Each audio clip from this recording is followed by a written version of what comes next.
Hi guys! This is a recipe I tested a long time ago. It was end of summer last year. I made this delicious carrot cake with a cream cheese filling and some walnuts, and I was actually planning on sharing it much earlier, but it just kind of, I don't know, it just didn't happen. And then I realized it's Easter already. I haven't really had a chance to post anything that's related to this holiday, and yeah, I'm sure you understand it's a lot going on right now, and yeah, I just kind of didn't even think about it, but I thought I really want to share this recipe, even though it's a little bit late maybe now. But I hope nonetheless that you will enjoy it, and hopefully some of you will still be trying it out. It's really fast and easy to make, so you can even make it just shortly before the holidays, before serving it. So today I'm gonna show you how to make this delicious carrot cake with a cream cheese filling and topped with some walnuts. Let's get started. First we want to start with the eggs, so we'll need 3 eggs.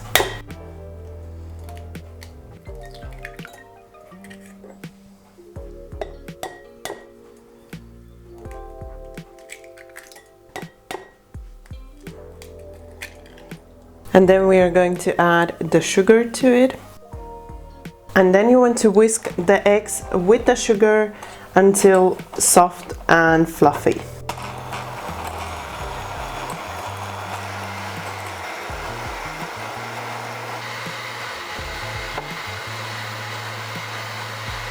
You want to whisk the egg whites for about 5 to 10 minutes until they are really fluffy, and when you draw a figure on top, it stays for a couple of seconds. So now I'm gonna add in the butter, my melted and cooled butter, and I'm just gonna whisk it in on slow.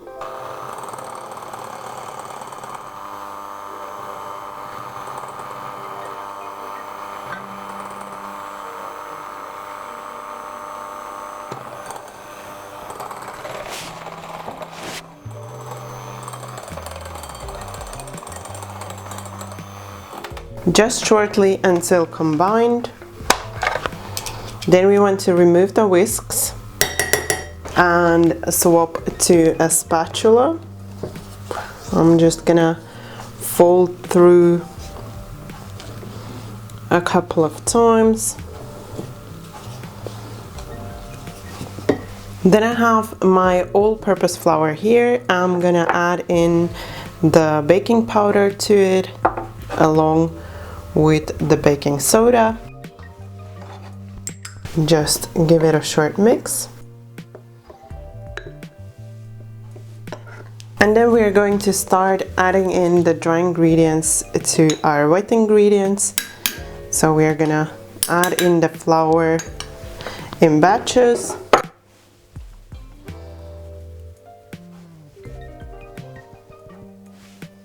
So just sieving it in and then folding through.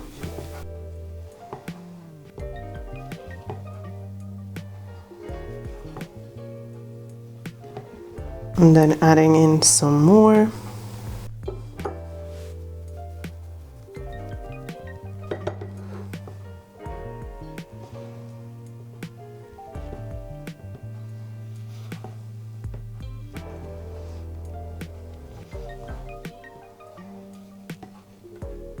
And then adding in the last bit of my flour and folding in again.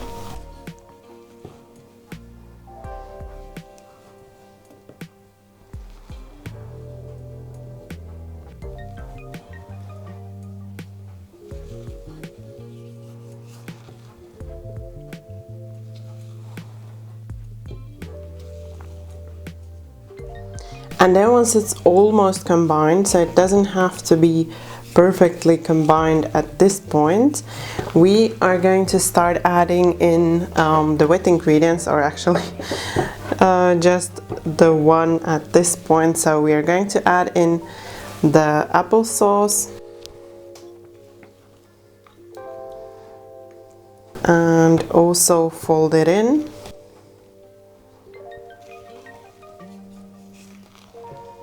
Just a couple of times so that it kind of starts to combine.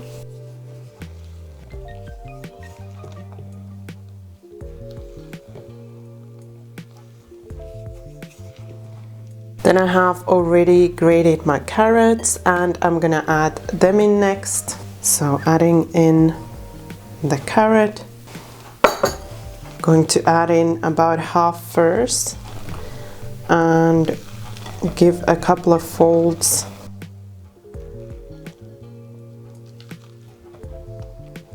And then add in the rest.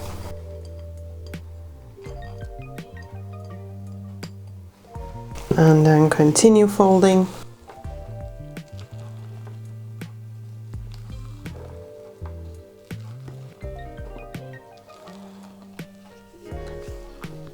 And then also, once you notice it's almost combined, so it's almost mixed in, you can add in your almond meal. And now you just want to make the last fold to combine everything so have a smooth batter. At this point, if you would like to add any extras like raisins or some chopped nuts, then you can also add them in along with the almond meal. So I'm just folding through, making sure everything is well combined. And now that I don't have any dry spots, I can see everything is combined. I can stop mixing my batter and I can prepare my cake tins. I've lined the base of my cake tins with parchment paper. I've buttered the bottom and the sides, and now I'm gonna portion the batter evenly into the two cake tins. So I just usually do that with a spoon. So I add in the same amount to both of my cake tins. If you want to be really precise, you could also weigh the whole batter and then divide it, but this way also works. And then once you've divided the batter, you just want to even it out in your cake tin and bake along the baking instructions that can be found in the recipe, and the recipe, as always, can be found linked down below in the description box. Then once your cake layers have baked, you want to remove them from the oven and allow them to cool on a cooling rack. First about 10 minutes like this, and then remove them from the cake tins and allow to cool completely. What I also like to do is I like to prep the cake layers a day before, and once they've completely cooled, I wrap them up in some cling film and refrigerate overnight. Then on the next day I fill the cake. That's how the cake gets the best flavor, because it has time to absorb the flavor and become moist in the fridge. And then on the next day you can start filling and decorating it. We are on the second day of making the carrot cake. I have the cake layers here. They're still wrapped, but I'm gonna unwrap them soon. Then I have some whipped cream here that we are gonna whip until stiff peaks in a minute. I have my cream cheese, some sugar, vanilla and the nuts.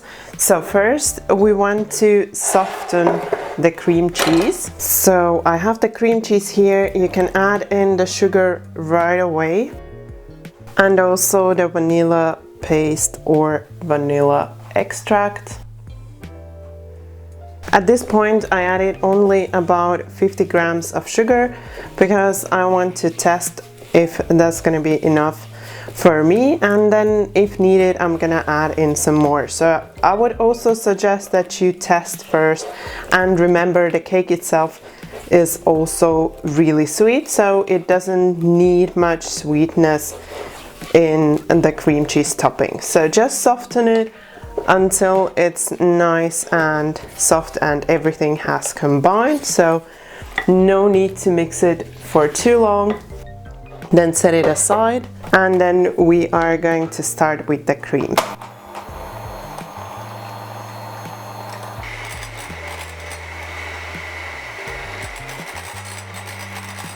Once your cream is looking like this, so nice and stiff peaks, then it's ready and we can start adding it to the cream cheese. So what I'm gonna do is I'm just gonna add in about half first and fold that in.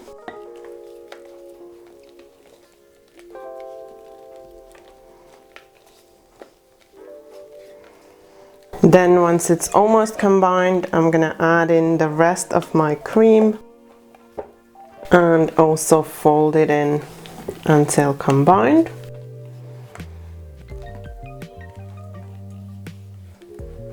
So first just folding in like this, and then you can swap to a whisk and just shortly whisk everything.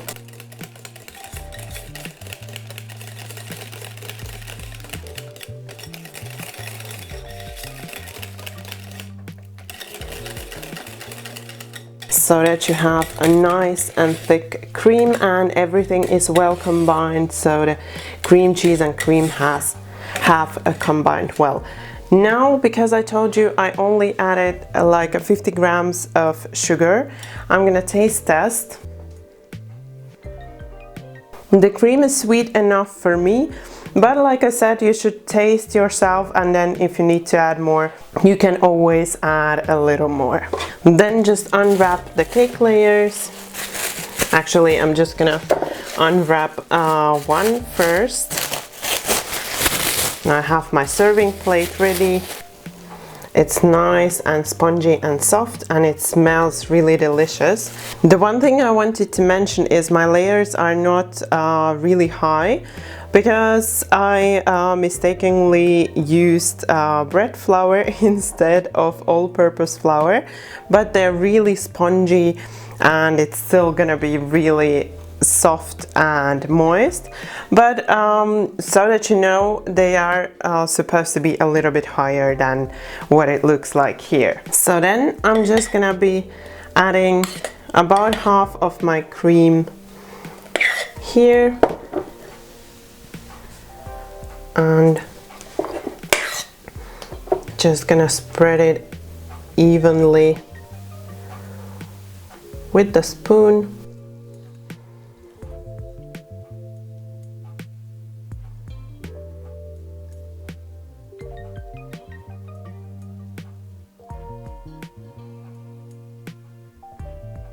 Then once you have the first layer of cream, you want to add some nuts. I didn't have enough walnuts, so I combined with a little bit of pecan nuts. So you could use either walnuts or pecan nuts, or also just combine the two together.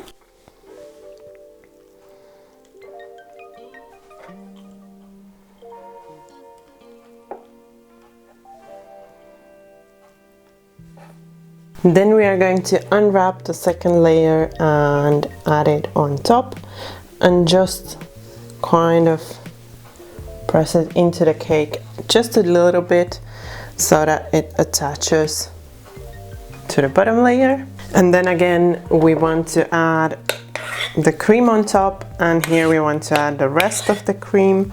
Spread it out.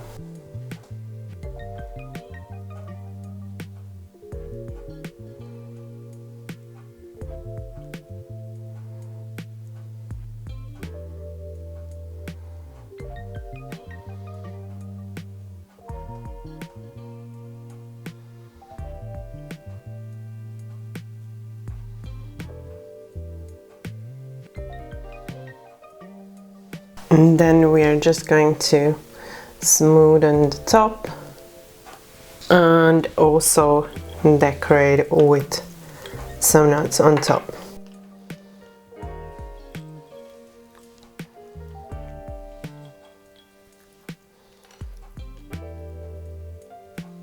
And that's it. The cake is ready. I would allow it to rest a little bit for at least a couple of hours before serving. But if you've done like I suggested, that you've left the cake layers in the fridge overnight, then that's enough. You just need a couple of hours for the cream to kind of set, and then the cake is ready for serving. But if you're using the cake layers on the same day, then I suggest you allow the cake to sit overnight, just so that it absorbs all the flavor and is has the maximum flavor.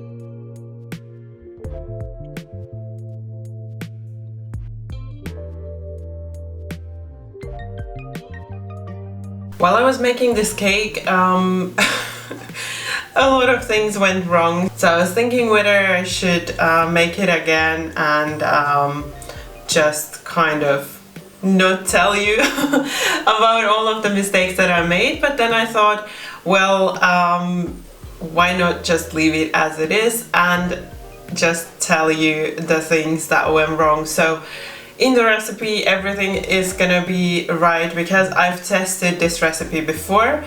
I know how it should be, how the cake should be when you do everything according to the recipe. So the couple of things that happened to me were, first of all, I took the wrong flour, so I used bread flour instead of all-purpose flour, which basically doesn't make the cake go as high as it usually does with all-purpose flour. Then I also managed to forget all the spices when I was mixing the batter, and so I added the spices in when the batter was already in the cake tins and mixed it in at that point, which also reduces some volume because it's that additional mixing. And yeah, so there were a couple of things that kind of went wrong, and that's why the cake layers didn't go as high and are not as probably as fluffy as they were the last time I made this cake. So I just wanted to tell you that these kind of things happen to me as well, and even taking that into consideration, the cake still looks really delicious and it smells absolutely amazing, and I'm sure it also tastes really delicious. So even if something goes wrong, it still kind of works out. I really hope you enjoyed my recipe for this delicious carrot cake with cream cheese topping, and I hope you will be trying it out, whether that's in the next couple of days for the holidays or whether that is for some time later. It's really flavorful. I love cakes like this. I have another similar kind of recipe which is for an apple cream cake, and that one I also absolutely love. I make it really often and everybody in my family really loves it. It has also a lot of spices in it like this one, and that's what makes the cake really flavorful along with the carrots. And yeah, I cannot wait to dig in. So if you are like me and you absolutely love carrot cakes, then don't forget that thumbs up for support. And if you're new to my channel, then you can subscribe right now, and if you tap the bell, then you won't miss any of the new recipes. Thank you for watching my video. Bye bye until next time. Oh, I almost forgot, and happy Easter!